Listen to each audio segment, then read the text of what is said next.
lady who walks around without being shady, who knows her values, who's gone through trials. Her smiles are captured from mouth to mouth. It's not the size of her thighs she worries about, but the pride she thrives to keep that drive. That cinnamon twist. That cinnamon twist. That cinnamon twist. Ladies, can you feel me? That cinnamon twist. That cinnamon twist. That cinnamon twist.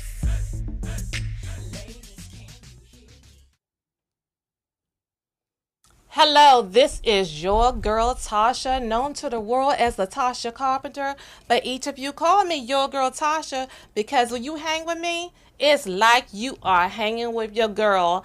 And today, guys, you know I'm always got the energy and stuff like that, but you know it might be a little bit different in the studio today because over here I have, guys, the No Other Mother Circle. And to the left of me is actually the founder, and I'm going to allow her to introduce herself to you. Hi, I'm Kiki Collins, the founder of No Other Mother. I'm Tawanna Eugene. I'm a member of No Other Mother. Dynisha Coach Davis, a member of No Other Mother. And can you please explain what No Other Mother is, Miss Kiki? No Other Mother is a virtual grief support group for mothers who have lost their children to senseless violence, death, and I'm sorry. I came up with that with the help of your girl Tasha. I had the vision, I had the mission, but she allowed me to have the platform for it. All right, guys. So as you already see, today's show, as I already knew, may be a tough show. But we're coming to you today because these ladies all losing their children. And it's not just to violence, but some to natural causes. Some of the people in the group have lost their children because I'm going to classify it as malpractice because of what the doctors have prescribed for our children underneath certain cases and things of that nature.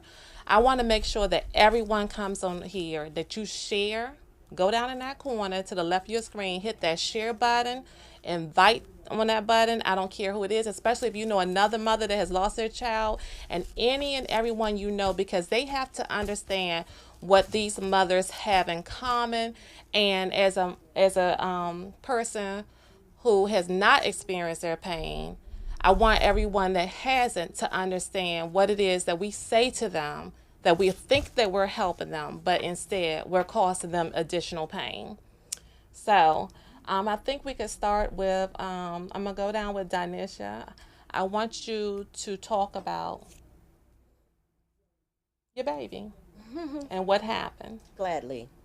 My daughter, Brittany Hawkins, transitioned in 2009, March 2009. She was a firefighter, volunteer medic, a paid medic, pre-med student, an avid athlete, played basketball, field hockey, lacrosse, had scholarships to college, went to work one night and we talked through chatting because she was on the back of an ambulance with a patient. I said, we'll talk about it tomorrow. And for her, tomorrow never came. She actually went to sleep and she didn't wake up. Prior to that, at the age of 14, she got an injury playing basketball, and it led to 6 years of every hospital on the East Coast, every surgeon, medications. She slept in a chair for a year. The doctors told me it was, she had a rapid heartbeat. They said it's nothing to worry about. They decided that that she had a fractured sternum, and so they were going to go in and repair it. So they were going to wire it shut, and that didn't work. So they did they called it a cardiac ablation, where they go in. We have these electrical pathways in our heart, and she had extra, so they went in to burn them out, and she went from a rapid heartbeat to a very slow heartbeat. So what I have is a death certificate that says natural causes, but I don't think there's anything natural about a 20-year-old who could run circles around, certainly me and most of the kids her age, to just lay down, go to sleep, and die, and you get an I'm sorry. So it's not because, lack of trying. We went from hospital to hospital for 6 years, and they promised me it was nothing to worry about. But as you're hearing today, that was not the truth. So here we are on this journey. Tawanna? My son Julian, he passed away 2008. He was 28 years old from a epileptic seizure.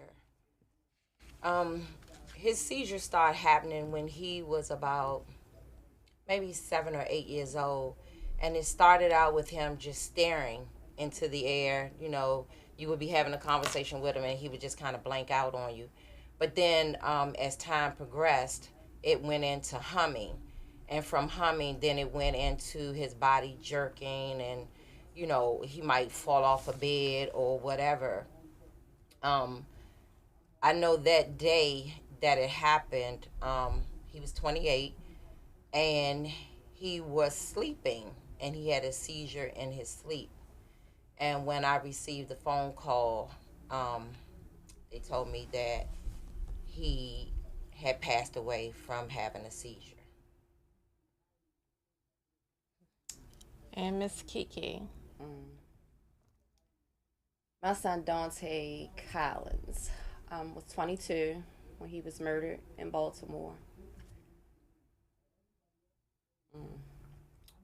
I don't have all of the information surrounding what happened. My case actually never made it to court. They dismissed it a couple of days before the trial was to start. So July 31st, 2016 is the day he was murdered. So tomorrow will be the 2-year anniversary of his death. And the reason why they dismissed the case, Kiki? They dismissed the case because the key witness in the trial overdosed and died 2 weeks before the trial was to start. So, we're going to have a dialogue here. The way that Kiki and I guess it'd be nice to take and tell how I met each person. The way that Kiki and I actually met was because there's a lady who is the executive director, Liz Bonnick. Mm-hmm. She's the executive director of Marylanders to Prevent Gun Violence. And as a union VP, I receive emails from Liz all the time. And when I reached out to her and asked her about the different articles that they sent out to us, she told me that she wanted Kiki to, she wanted me to reach out to Kiki and talk to her because she's well-spoken and she has a lot of heart and all this other kind of stuff. So there was this day that I called Kiki, and as this stranger, for whatever reason, she felt comfortable enough to what we coin in this circle as have her moment with me, okay? For those of you who don't know, Kiki shared with me on that day that she was a part of a support grief group. They had lost their location, and as I'm always doing, and I'm not trying to brag, I had to put out a suggestion. Well, what you think about having a virtual support group? I got this app, I got this conference room, we can use it. And from that, it came to, she's like, well, it's been in her heart to do this all the time, but she never got it started. So I was like, well, we're going to get it started. She didn't know what the name was going to be, but she told me some words and what her mission was, and within that mission was no other mother. Yes. Okay? She had it there all the time. It was inside of her. It's so important that we have to use the gifts that God had for us, and she had it inside of her. So that's how Kiki and I met. Now, Miss Tawanna, I met her because I had a women's support group. You came the first year, or was it the second? No, she came the second year, where it was focusing on domestic violence. Yes. And she was invited by a guest, and from there we have kept in touch. Yes. And I did not know that she had experienced the loss of a child until I shared Kiki's vision. Now, Dynisha and I, we go back like a couple of decades. We used to work at Verizon. I know all about what had happened with her and Brittany. So we're just good friends. But I just want y'all to act like I don't even want to I don't know if I want to ask questions, but I want y'all to talk and let these people know about, you know, what no other mother means to you individually. What people need to understand when they certain comments that they say and stuff. I just want y'all to let out whatever you want to let out to these people that are viewing here. Well, I guess first I want to say that after the death of Dante, I just kept saying, I don't want another mother to feel this pain. And I hear it from most moms that have lost their child. And when me and Tasha had the discussion, I actually had everything written out in a book that I don't remember writing. And I said, I never want another mother to feel this pain, but if she has to, I don't want her to have to go through it alone. And I was already reaching out to people. People were calling me to talk to other mothers that have lost their children. And I just felt so strong about it. And it empowered me. It almost like, it was like healing me. So that was my mission. I have to be there for another mother. I don't want her to feel lonely because sitting with your pain is already a lonely feeling. So I'm thinking it's going to be me and I have to be this, strong. And Tasha just kept encouraging me, saying, Kiki, just be you. You don't have to be strong. And these ladies to my left, along with the other members of the circle, they keep me uplifted. And I realized when I first went on that I did not have to go through this alone myself. So that's how it all came about as well. Whew. For me, I think the support group is just excellent. It's the bomb. It doesn't even, we don't even always talk about, losing our children. We talk about other things, you know, just dealing with relationships or whatever. It doesn't even matter. If somebody want to scream, yell, holler, whatever, we do that. And it just feels so good to be able to do that because other people that have not lost their children, they really don't understand or they don't know what it feels like. When people come and say, it's been, I know for me, it's been 10 years. And you hear people say, oh my gosh, it's been 10 years. I know you're good now and all that. But you're not good. You might act like you're good, but you're not good. So, when someone comes to you and say that, it's like a dagger in your heart, that they come and they think that you're supposed to be good because your child is not here anymore. And it's not like that. It's definitely not like that. It's been, for me, one of the reasons why I decided to support this circle is because it's been 9 years, 4 months, and 8 days since I last saw my daughter. And grief, when I went through it, I really did not have anyone there for me. I knew no other mother who had lost a child. And, I come from a praying family. My mom's a pastor, and people look at you and think that you're supposed to be able to handle this, move through it, get over it. And it's just not that simple. So a big part of why I wanted to be a part of this is because I know what most of the mothers in the circle are going through because I've been there already. And so grief doesn't end, it changes.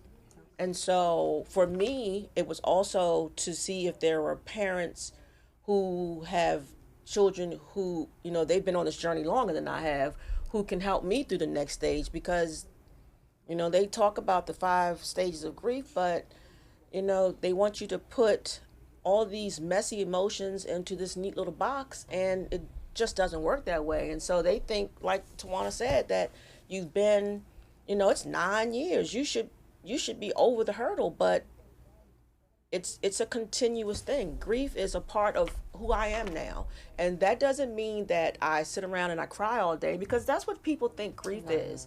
I even counselors. I had a grief counselor tell me that I was stuck in grief. What does that mean?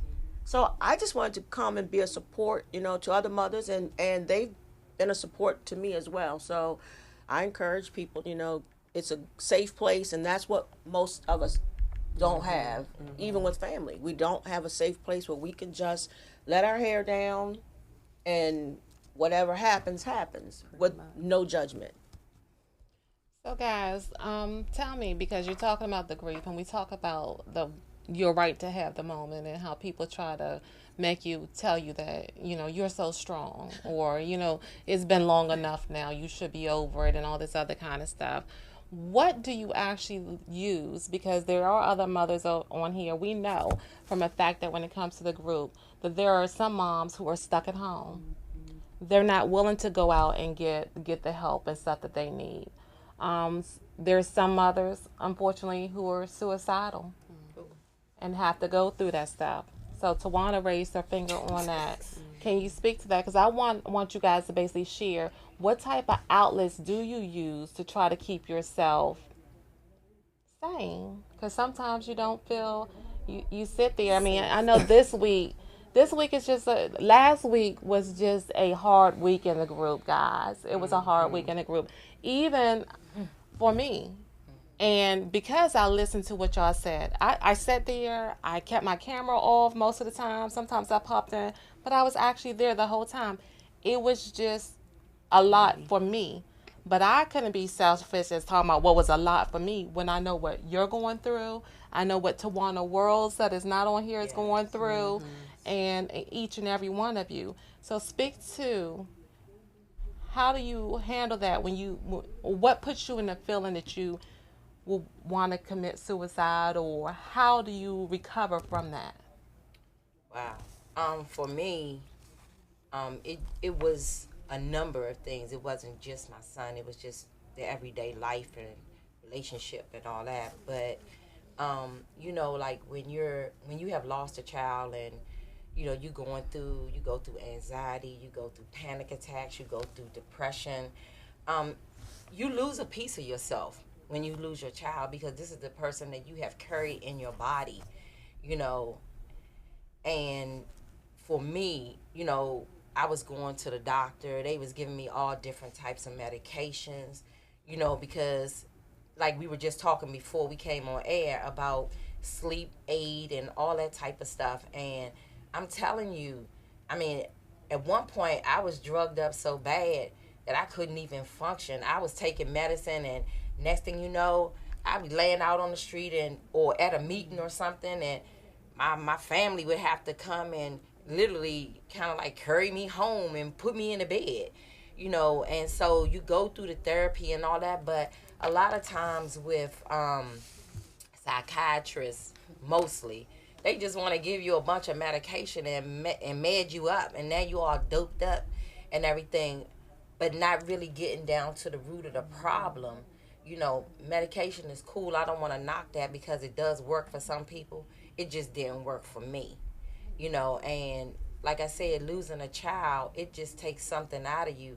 Whereas for me, because my son went through the seizures and things like that, I kind of like looked at myself like, what did I do? Was it something that I done for him to get these seizures? What is it? And the thing about our parents and the parents before that, we don't really sit down and talk to our family and let our family know what the history of different things, even if it's diabetes or whatever, we don't know. And so when something tragic like this happens, we be trying to figure out, okay, where did this come from? Is it from my side of the family? Is it from the baby's father's side of the family? Whose side of the family is it from? And then all of a sudden, like with my son, I didn't find out until after the fact that it basically came from my mom's side of the family, because that's where the, seizure history came from. But it's just hard to deal with. It really is. And I have a praying family. I pray a lot too, but I had to hit rock bottom before I even came back to the top.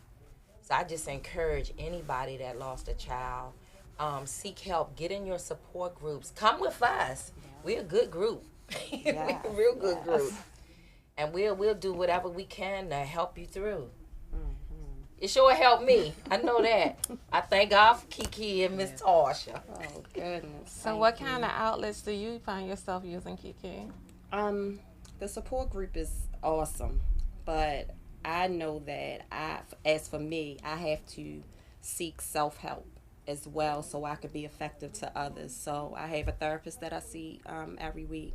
I also see a psychiatrist because I don't believe in overdoing drugs, but I haven't been able to sleep since the death of my child. So I do take sleep aids to help, but under the direction of my doctor. I don't do anything on my own. And I suffer from anxiety very bad. And a lot of people don't know. Looking at me, everybody think I'm okay. I'm so strong. I don't depend on my anxiety meds at all, because so much happened today. I didn't even take any. So I do need it at times, but I don't depend on it. And this month has been just so hard for me. So I did isolate myself a lot this month, but only because of my anxiety and the irritation and the agitation. Everything was getting to me. So I had to isolate myself, but I didn't do it in a negative way. I didn't fall into a depressive state. It was just mentally, I just couldn't do it. But I know, talking to other people, I've been hearing this so much, and I never heard it before after Dante's death. But find comfort in your 2 other kids. Now that might have been one of the best things, but what hurt me the most is, well, at least you still have 2 other children. Well, at least you could still, I don't even want to keep saying it because it just hurt you to your core. Yeah, you're like a person that hasn't lost a child. You say something like that, at least you still got your other 2 kids, or you need to focus on being there for your other 2 kids. If you were being stuck in Dante, then you're not being there for your other 2 kids. You can't always grab your words back out the air, but what you need to say to yourself, how many of you, I'm looking at the comments, I see what you guys are doing, and I'm not necessarily addressing all of them, addressing any of them right now, because I want to make sure these ladies get out what they need to get out. But in the comments, all of you that have children, and you haven't lost a child, tell me how many of you are willing to just turn one back. Mm-hmm. How many of y'all are willing to let one go for the other 2? And then think about the comment that you make to a person when you say to them, hey, you need to be there for the other 2 kids. At least you still have your other 2 kids. Hanging with your girl Tasha, who do we have and where are you calling from? Hi, Tasha. This is Wanda Broxdale calling in tonight. Hello, Wanda. How are you? Doing good. I'm calling from Springdale, Maryland. Thank you. And I just wanted to call and just commend the ladies of their courage to talk about this on the air. They don't know how many women and men that they're helping tonight. Losing someone, I've never lost a child, but my heart goes out to them, and I just wanted to give them words of encouragement. Don't stop. Don't get stuck in their pain. Continue to speak out and to help other women and men, because it's needed. When we go through stuff, a lot of times we think it's just about us, but it's not. When we go through things, it's for us to share, to help others in the earth realm. Thank you, Miss Wanda. You ladies want to say anything to her? I think that the one in the middle does. She just lit up when she heard your name. Amen. Hey, Wanda. This is Tawanna. Hi, Tawanna. Thank you so much for calling, and thank you for your support. You're welcome. I'm so proud of you. I've seen Tawanna, ladies, just grow and go through this like a trooper. One of the things that she said is very hard. I've seen her grow from the death of her son. And sometimes when we're going through, we don't know at the time, and you don't want to hear it at the time, but everything happens for a reason. And to see where she is today,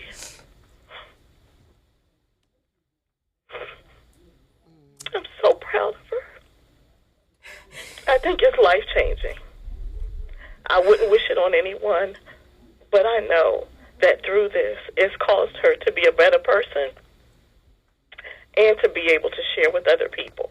So I say to you other two ladies, especially Kiki, who doesn't get sleep, keep on, Kiki. Thank you. Keep on sharing. Keep on doing what you're doing. There will come a day where you will get the rest. You will be able, you'll never forget what happened to your child, but you will grow stronger. Thank you. Thank you so much. Love you, ladies. Thank you, Wanda. Okay, have a good evening. You too. All right. Okay, we have Terrence from Chicago checking in, and he's saying that he cannot imagine losing any of his three. Miss Sylvia Beverly is here, and she posted earlier that actually she lost, trying to get back in 2003, her oldest brother and her sister-in-law murdered, and it was never solved, and she still cried today. So, Dynisha, you know, in the world of Verizon, we talk about seniority and how seniority gets you so many things. But Dynisha, with her seniority within this group, I want to commend you because I put you ladies together. And because, as you said, you've been dealing with this for over 9 years. You provide so much to the rest of the women that haven't been at the stages where you have been. Because I'm not going to say that you're finished, because no one will ever be finished. You ladies will never, ever be the same person that you were before you lost your child. But you're able to share with people what happens. And I found a lot of comfort for myself to be able to listen to you, to be able to tell Kiki what she's going through right now last week was okay. So can you talk a little bit about stages of grief as a parent that people may not realize?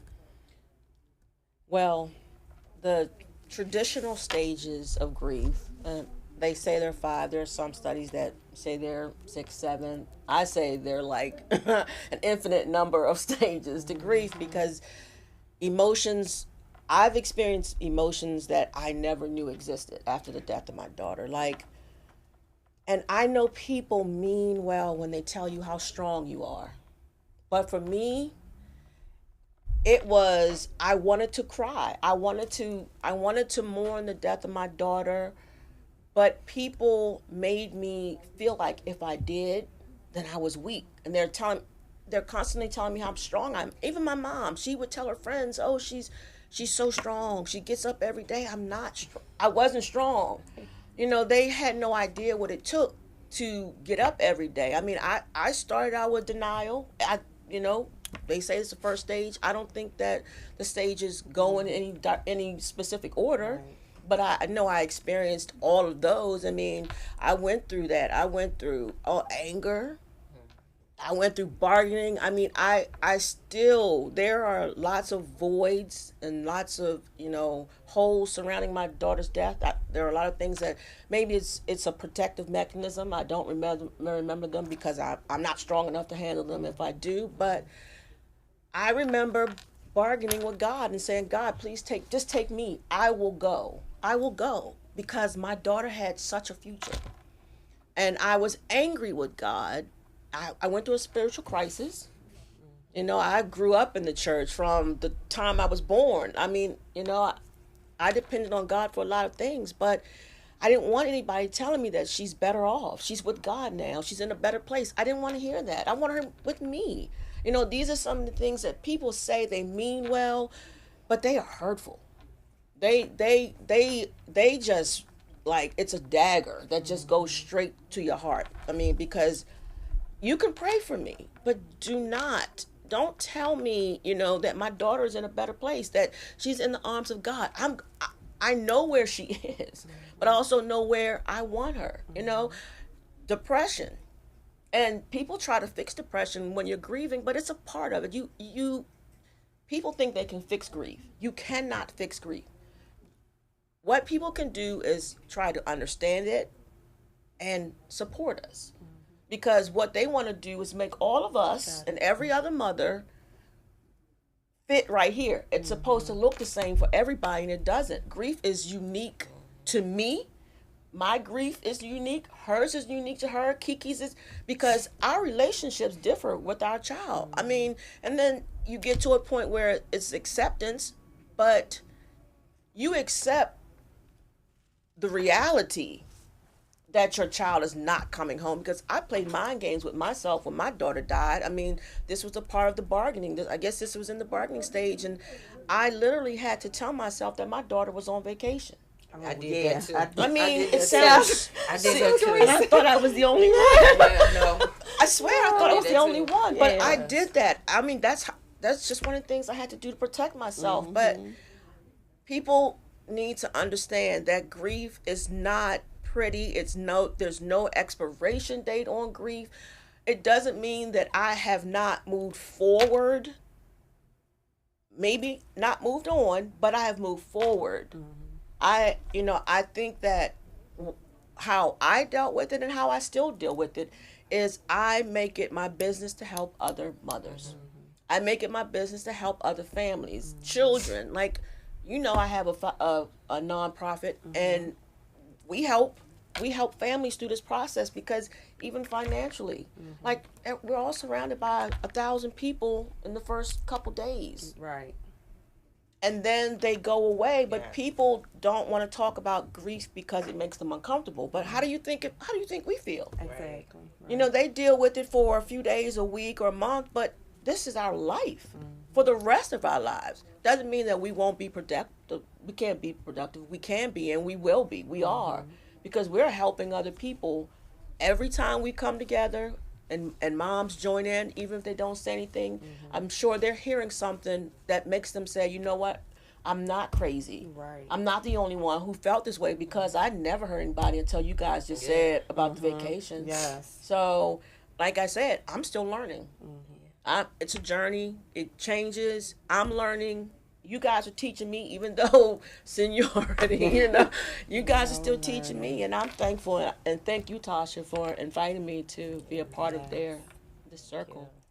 Thank y'all for coming. We have a request for the phone number. The phone number, guys, to dial in is 301-429-9247. Again, it's 301-429-9247. We do welcome your calls, and we ask that you keep it a little bit short so that we make sure that we are able to get everything that the ladies come in. So when you talking about being mad with God, you said that you in the bargaining stage, each one of y'all related to that. If y'all saw that moment there, I want you to recognize that this is the type of moment that happens whenever the virtual support group is going on. This is what these ladies, because when they're talking to other people that haven't gone through what they're going through, they like, am I crazy? Right. What's wrong with me? Am I not normal? Because you make them feel abnormal. But see, like this, they had that aha moment. Oh, wow, it's not just me. Someone else is experiencing this. It is normal for what they have gone through. So, in part of that, Kiki, I guess I want to ask you the question.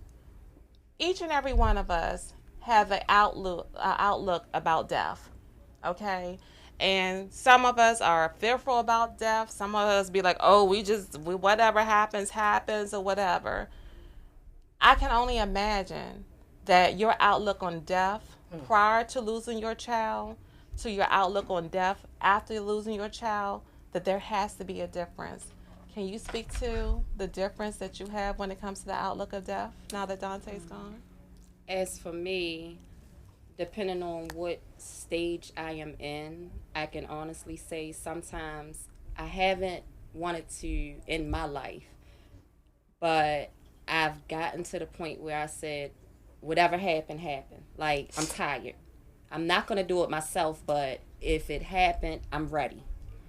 But then certain stages, it's, no, I don't want that. And then you go through the stages of your other children that's, you've been violated already. I've been violated already.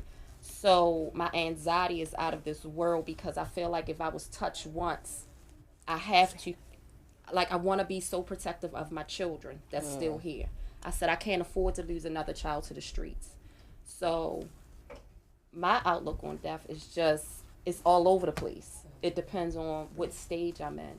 And as far as being mad with God, I always said I wasn't mad with him. But I always said, me and him know what's up. You know, like, I don't feel like talking to him right now because I already knew, you know, you couldn't tell me to just pray about it.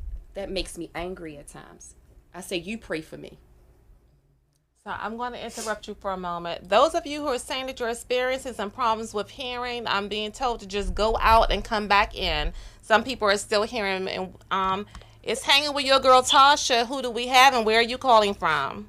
My name is Darius. I'm actually Kiki's son. I'm calling from in the parking lot. Darius, you don't have to be in the parking lot. Come on in. But go ahead. What would you like to say? And feel free to come up too. I'm on my way up.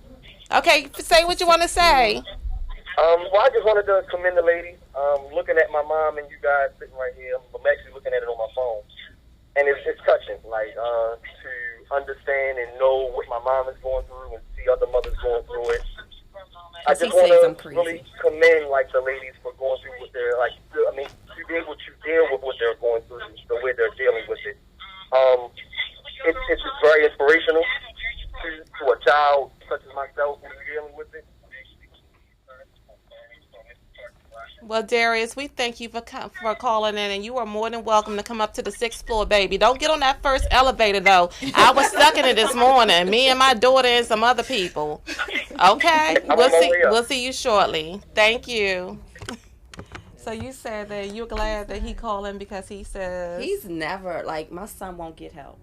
And he was actually there when my son was murdered. He didn't actually see what happened, but he ran. So he doesn't know. And he doesn't talk about his pain. He feel like nothing is going to help him. Nobody can help him.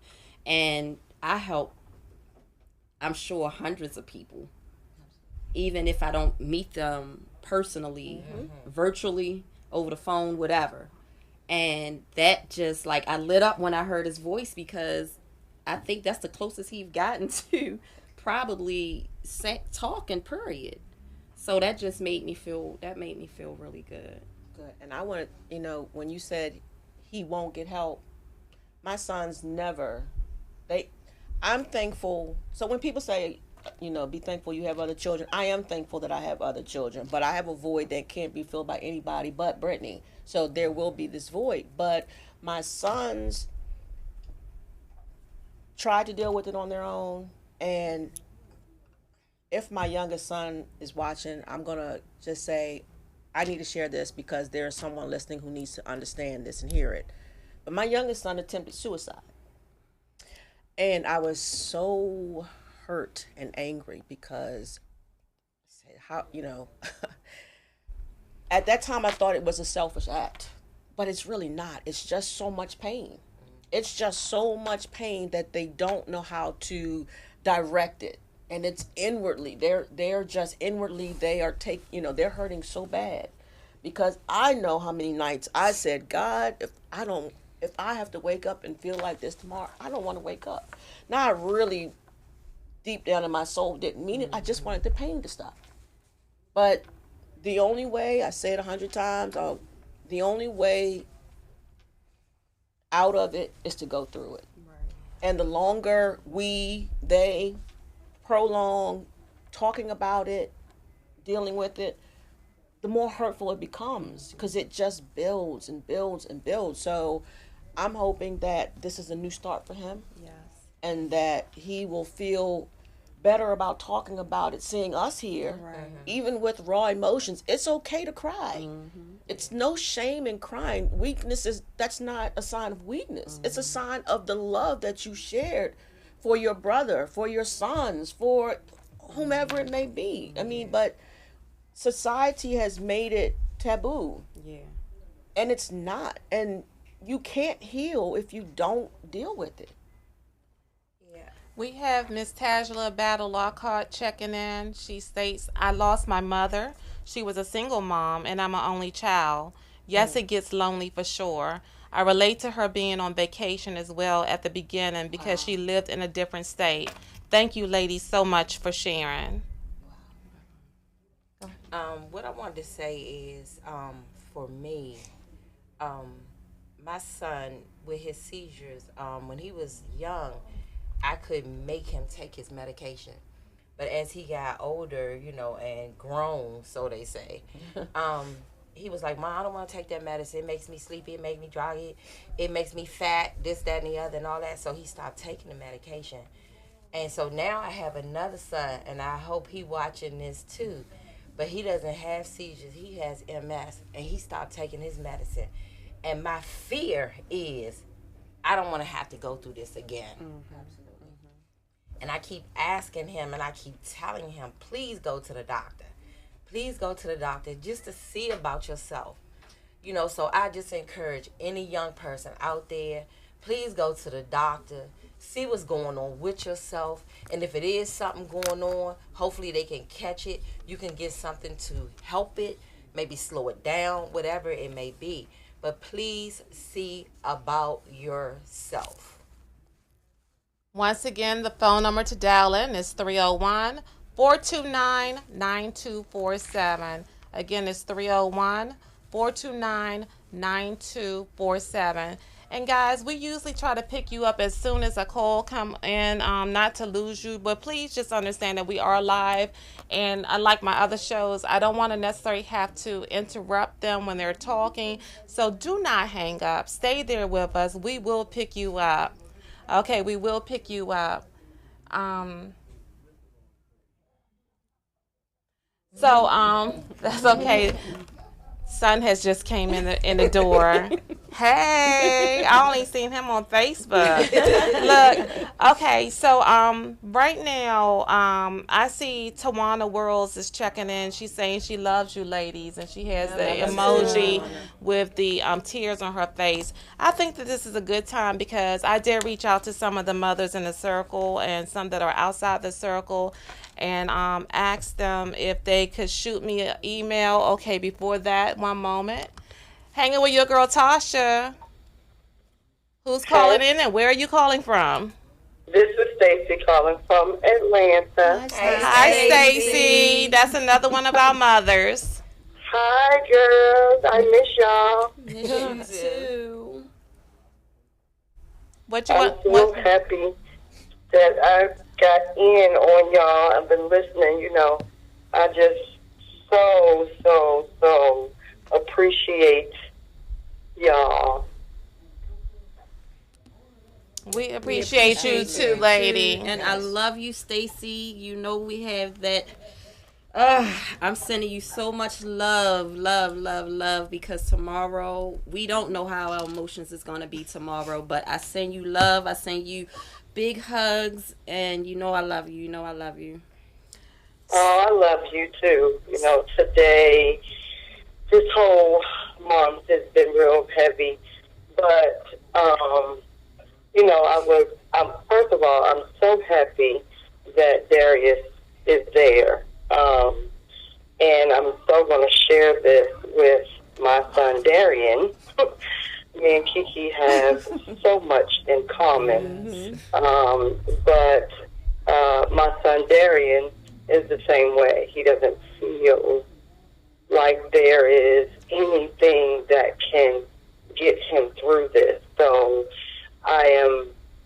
Darius don't even understand his presence is going to just make such a difference for the siblings that now have to go through this loss like we do.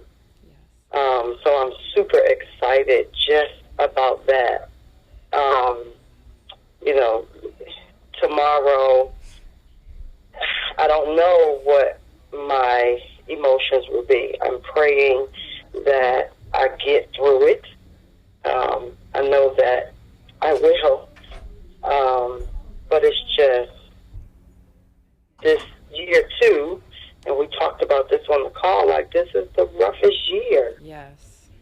So I'm gonna make it short. We'll talk later. But I love y'all, and Kiki starting this support group was the first of anybody or anything or any group that I've ever been a part of since Dylan, and it has really helped me because we're able to speak things to each other that nobody else understands without judgment. And that's what helps me the most. So I love y'all. We love Tasha, you too. you just do it, boo. I love you, boo. Because, you a mini me. Well, I'm a mini you. One of them. I don't know. I love you too. And for the viewers, if y'all don't relate, Stacy and Tawanna, tomorrow is the anniversary for both. Me and Stacy. I'm sorry, Stacy and Kiki. I'm sorry. Looking at you, Stacy, so- I was looking at you and saying Tawanna. Stacy and Kiki share the same anniversary of the tragedy. Same day and minutes apart. The same day and minutes apart. Yeah. Same And day and minutes apart. 700 miles away. But the crazy thing is, me and Kiki went to school together. Then never was friends like that until now. We knew each other, but just to know that I moved from Baltimore to Atlanta to not have this happen to my son. I did that purposely. I said, my sons will not be a victim of Baltimore's violence. And I came to Atlanta, and 18 years later, I live this horrible reality. So for everybody, everywhere, it doesn't matter where you are. My child was never in trouble, never a part of the street, never any of that. It doesn't matter. They can be minding their business, doing the best that they could do, and this could still happen. Yes. So my advice to all mothers that has never lost a child, love on them like no other. Because if I could take one moment to get back a conversation when he used to come in the door and just be talking. And I'd be like, I don't know what you're saying. Just wait. But I would take that moment right now and listen. No matter if the story don't even make sense. I just want to hear it. And we take those little things for granted. So I'm not going to talk no more. I love y'all. Love you too. Love you. I'm over here. Okay, y'all. I'm not supposed to be the one with tears, but you know what got me crying here? Your girl Tasha, your viewers, you are the best viewers out here. We got the viewers in the comment. They are praying. We have another mother from the group, Katina Goodwins, who is having a breakdown in a session. I think we're losing connection. If we lose connection, click back and come back and catch us, because I just lost connection. But devil, you a liar. Anyway, these viewers are in here with Katina, and they are praying in the comments for her and what's going on with her child. I just got like the best viewers. The best viewers. I'm just like amazed. I can't even see the comments because I think we lost connection, but we're going to keep on doing this because, see, it's going to be on YouTube, Devil. It's going to be all together on YouTube. I spoke this up before we got here, so we don't even care what you're trying to do up in here. Okay? So hopefully, mothers in the No Other Mother group, please just tell them to log back on, because I have a few mothers who took the opportunity. If you guys could just type in the group to log back in and catch the next part, because we probably broke up, and we're going to have to reshare on that one there, because we had a few moms who actually sent me something to say on behalf of their children. Words for them. Let me get this broadcast back so that I can share it. I gotta share it, get it back in the groups, back for people to connect. Okay. I think that we may still be here, guys. Tell me if you're still here with us. Tell me if you're still here. All right. Thank you. Okay. So first of all, I have Katina, who's in the group, who I'm loving my viewers because they're actually praying for her and her son that is still here right now. This is something she wanted to share about her child. Everybody, if I pronounce the names wrong, please forgive your girl Tasha. Okay. Denzel Tavon Goodwin was an intelligent 23-year-old. He had a contagious, beautiful smile that could light up the world. He was a good father to his children, Zara and Aliana Goodwin. His heart was huge, and he touched many lives while he was here.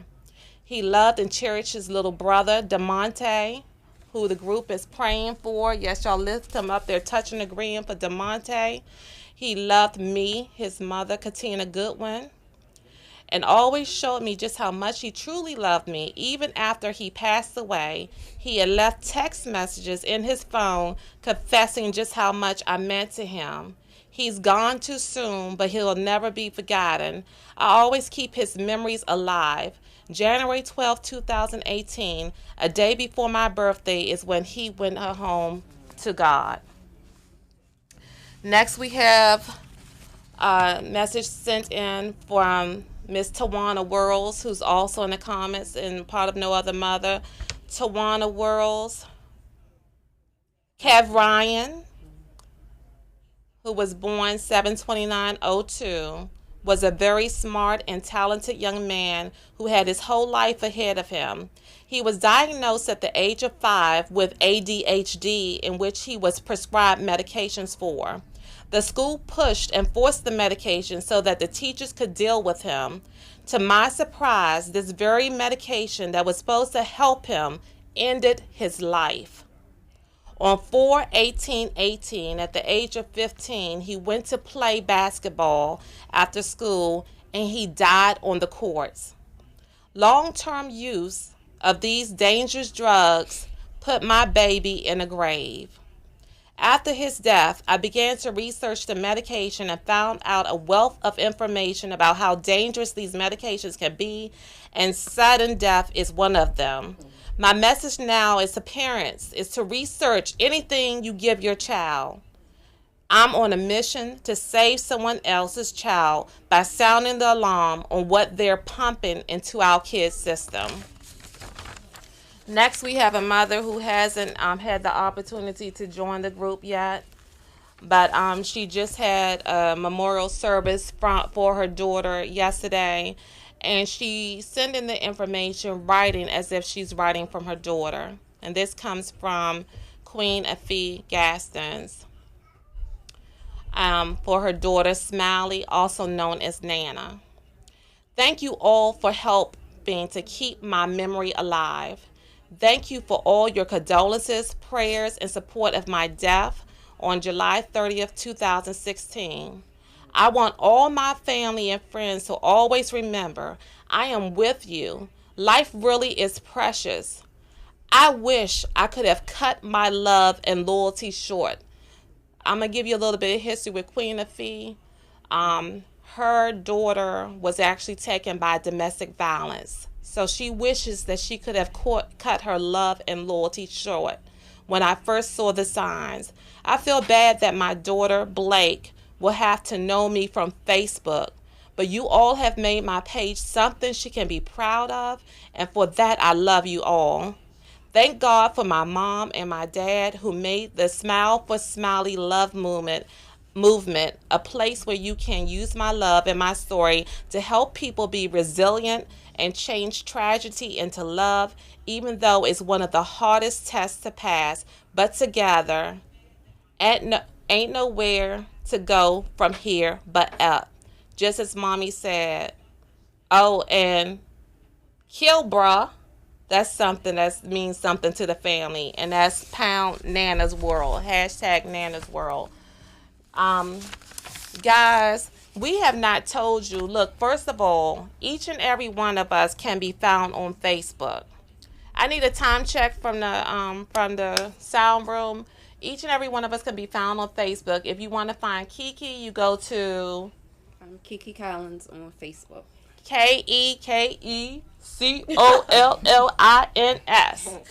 And over here, Tawanna Eugene on Facebook. And Dynisha Coates Davis. And all of their names have periodically become coming up on the screen. If there's anyone that's watching this live or watching the replay, put a comment in the comments. And usually what I do is I check the comments. And of course, you know me on Facebook. I'm Latasha Carpenter. I also do have a another page, Your Girl Tasha, that you can find me on Instagram. I am This Is Your Girl Tasha.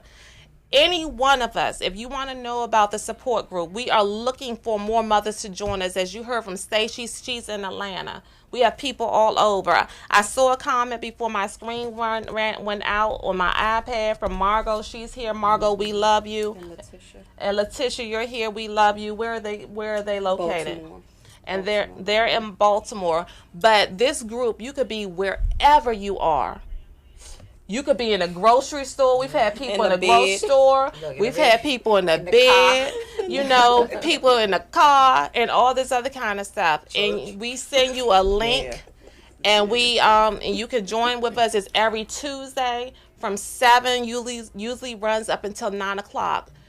Contact one of us and let us know that you need the support and you need the love that these women are offering to each other, okay? Be there for us. So, ladies... And they can go find No Other Mother. It's a page. Oh, and there's a page for No Other Mother as well, too. So, I don't even know if I just want... The time is going to be used up. You know what? The bottom line is, this is not enough time. And these ladies are going to be back on the show. I'm booked up through August. I have 2 dates in September, and you guys are getting one of those dates because this conversation is not finished at all. It's so much more to say. It's so many more mothers that we want to come in and say something. But real quick, guys, can you just, anything that you want to share with a person who's going to grief? Is there anything that you want to share? I just want to say it's no time limit on grief. It's no right or wrong way to grieve. I just pray that if you are suicidal or if you feel like you're alone, please reach out. Reach out to someone. It doesn't have to be us, but please reach out to someone. But if you want to reach out to us, No Other Mother is available to you, or one of us ladies is available. And I just want to send my love to all the parents, because the men as well. Pass this down, please. Absolutely. Tawanna. I just have to say that losing a child is devastating, and we all need to just take care of ourselves and take care of our children, and grieve as long as you want and however you want. It's no specific way to do it. So I know y'all like hearing it, and you're hearing it. The microphone's making all these noise, but you ladies, I thought that I wanted to do something special for both of you. As you look, show them the front of your shirts. The shirts say that they are blessed mothers, okay? They're not weak, they're not strong, they're not crazy. And I'm not saying that they're blessed because their child is gone. They're blessed for the work that they are doing for everyone. They're blessed for all the mothers that are to come to the group. And on the back of the shirt it says what, ladies? No other mother. No other mother, okay? And each one of you have your own personal individual card. So just remember, guys, we want you to be a part of our group. Yes. We want you to be a part of the group. Matter of fact, I'm gonna be so bold too. In case you didn't catch all that social media, if you want to be a part of it, don't call me no crazy stuff. I'll shut you down. Call 240-545-5695. 240-545-5695. You can get your girl Tasha, and I'll vet you and find out if you're real, because we actually had an imposter in our group before. We'll talk about that the next time. But come on in and be a part of No Other Mother. I thank you ladies so much for coming in. All right, are y'all okay with coming back? Oh my God. We gotta come back. We gotta come back. Y'all did good too. Y'all did good. Thank you. All right, guys. See you next week. Hanging with your girl Tasha on Monday, 5:30 Eastern. Bye-bye.